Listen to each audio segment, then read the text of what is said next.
I suppose my initial starting point is that I was really thinking about traditional Cornish music, and I didn't know much about that on the Roseland.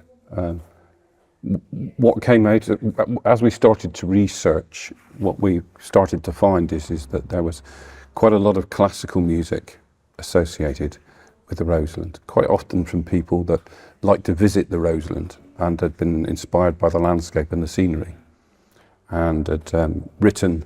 So there are two different compositions with the name of Behortha, which is a small hamlet in St Anthony in Roseland.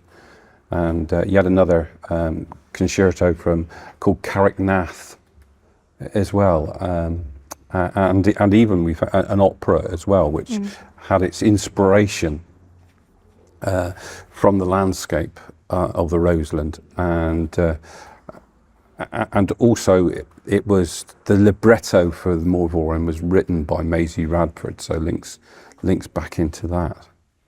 We certainly found sort of evidence for sort of traditional sort of fiddle playing, brass bands or fife and drum bands in the Roseland historically from the 19th century, and also some evidence of dance as well in the Roseland. So one of the things that we found that there were a number of compositions associated with the Methodist Church, where people had written pieces of music with the titles of Roseland chapels as their names, sort of. So there were pieces called Ruin Lanihorn and St Mawes and Berrien and things like this. One of the people that we found there was a lay preacher from more recent times, actually from the 20th century, that had written a number of these pieces, a man called Bob Martin, who had been a lay preacher from Truro and had written a number of these pieces. So as we sort of started the project and started publicising it and speaking to people,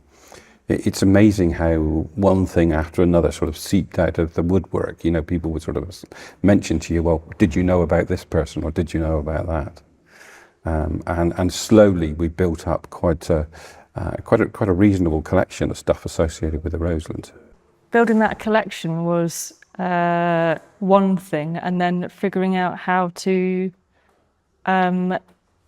bring that music into events or in front of people and get it out into communities was an important part of what we wanted the project to do.